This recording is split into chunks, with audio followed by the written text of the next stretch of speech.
Hi and welcome back to the channel. If you started scale modelling by building Tamiya armour kits back in the 80s and you've recently said, things were better in the olden days, go ahead and hit the like and subscribe button for me. Today we're going to do a little video on refurbishing a set of Fruilmodel Metal Tracks. So these tracks were used on a Stug 3 and it was an old kit that needed some updating. But we're going to rate it for parts instead. So I'm going to take these tracks, clean them up, paint a fresh set of light colour rust paints over them and prep them ready for a new project. Come and join me and see how we do it.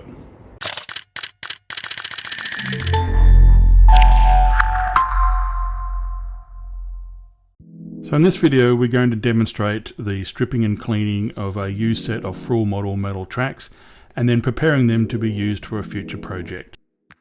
So I'm going to strip them and repurpose them. The first step will be a long soak in white vinegar. This will remove all of the old paint pigments and soften any enamel weathering products that may have been used on these tracks.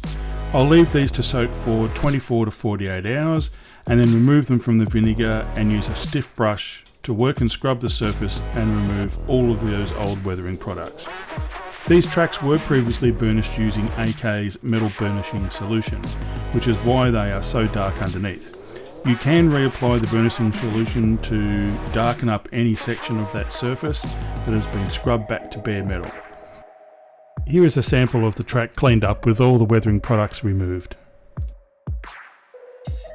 So moving on now to the rust effects for these tracks, we're going to use the Life Colour Weathering Set SPG03, which has 3 pigments and 3 paints. The paints are what we're going to exclusively use here today. The benefit to using these Life Colour paints is that they contain 3 to 4 times the amount of pigments compared to other similar paints on the market. This results in a very matte finish. There's no gloss or hint of a semi-gloss to this at all. They are dead matte. Being acrylic, they're water soluble, very easy to work with, virtually non-toxic. I actually highly recommend these paints. It's like they should be one of your staple resources if you do anything in modelling that needs rust effects. So in prepping the colours, I'll be adding 5 to 6 drops of water to thin the paint so that we have the ability to use a wet blending method. The ratio of water to paint really isn't important. I then normally work in light to dark shades. The wet blending here is really important as we're going to apply the first 2 colours in quick succession and we need them to blend together. Really, as I'm doing that, I'm just aiming to get some colour down. I don't want to flood the surface, and yet I don't want one colour to be more dominant than the other. Both the colours need to be applied with a sponge using a stippling method. Again, being very careful, don't flood the surface. Moving to the second colour, it's the same method as we did in the previous. Working quickly here, we can combine the paints using wet blending to get soft transitions. Having such opaque paints, it's important that we don't have large blocks of single colour application because that will result in an unrealistic painting outcome. Okay, so we'll dry these off with the hairdryer and then we'll stipple on the third colour, the dark rust. Quickly doing a comparison here between the unpainted tracks at the bottom and the partially painted tracks at the top, we can see just how much contrast these Life Colour paints offer us. Don't be too concerned at their appearance at this early stage, that will improve shortly. So loading up a sponge, dab off the excess onto paper towel, then with a little more control, apply it to the tracks without totally covering the previous 2 colours. Do both sides and deliberately leave small sections of the previous colours as highlights. Okay, so let's turn these over and do the other side. It's actually important to remember here that this is just the first step in the weathering process. While you need to apply these paints in a controlled way, much of this will end up being covered in subsequent layers of weathering products. The matte surface of these paints also means that those additional weathering layers are going to really stick to these tracks. Now I'm adding some additional light rust colours using the speckling method. This adds another layer of interest to the tracks without overwhelming them. Carefully load the brush, remove any excess onto a paper towel and using a toothpick, flick speckles onto the tracks.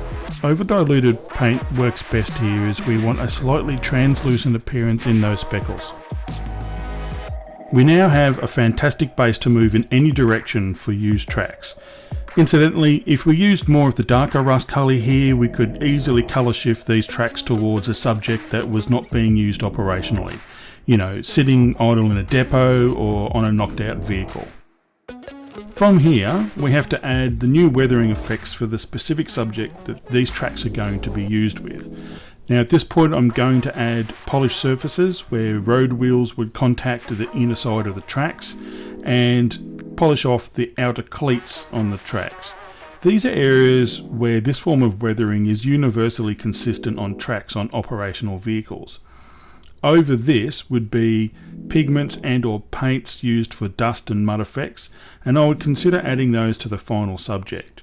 Those final decisions will be made once the vehicle's paint scheme is completed, as I may need to switch between cool and warm colours to get the final tone correct on the tracks. So using a graphite pencil, I rub over the surface where road wheels run along the surface of the tracks. Metal tracks will show a polished steel appearance, and graphite is far more accurate in appearance than, say, silver paint. Keep your pencil sharp and take your time in working along only the correct contact surfaces. These Winterketten tracks are very wide on the outer edges, and as a result there will be a wide section that remains unpolished. My aim here is to produce an accurate polish to the relevant surface. You'll notice surface pits and gaps between track sections that remain unpolished by the graphite, as they would never be in contact with the road wheels. So here you can see a comparison of the unpainted tracks at the bottom of the screen and the painted tracks at the top. One of the interesting things that is consistently seen throughout World War II is that the outer face of the tracks is polished through its contact with the ground, even in relatively muddy conditions. Using a worn sanding stick from SMS, I rub it over the cleats on the tracks. It's worth noting that the outer surface of the track still has strong light rust colours showing. These will be toned down by the addition of weathering products that match the colours used in the project that these tracks will be used with. So, thanks for watching the video and getting this far at least. As I mentioned earlier, please hit the like and subscribe buttons because it really does help me with building more content for everyone. But let's finish off with 5 top tips on refurbishing and or painting metal tracks. First tip is burnish the tracks. Burnishing provides a great base. It's effectively a primer coat and you can build up from there. Sponge apply the life colour paints. You can do this method with speckling or brush painting, but really using the brush and speckling isn't going to get you the result you're after. A sponge chip will allow us to get those soft blending through the wet blending method, and the transitions will work out much nicer in the end. Dilute the paints. Life colour paints have 3 to 4 times the pigments in them than most other paints of a similar nature on the market. You need to dilute them to get the best out of them. Water's obviously an easy option. That's where I'd be starting. Point number 4, speckling of the 2 lighter colours over the top of the finished work adds 2 more additional layers into those tracks and will draw the viewer's eye into looking at them. And finally, point number 5, add the polished surfaces using a graphite pencil on the inside of the tracks where the road wheels will wear down. And on the outside, a sanding stick over the high points, the cleats, really does bring up the perfect shine on those parts of the tracks. Now those parts are indicative to almost any operational vehicle, so you can see that even though I'm going through and refurbishing these tracks for a later project, these are steps I would have to do anyway.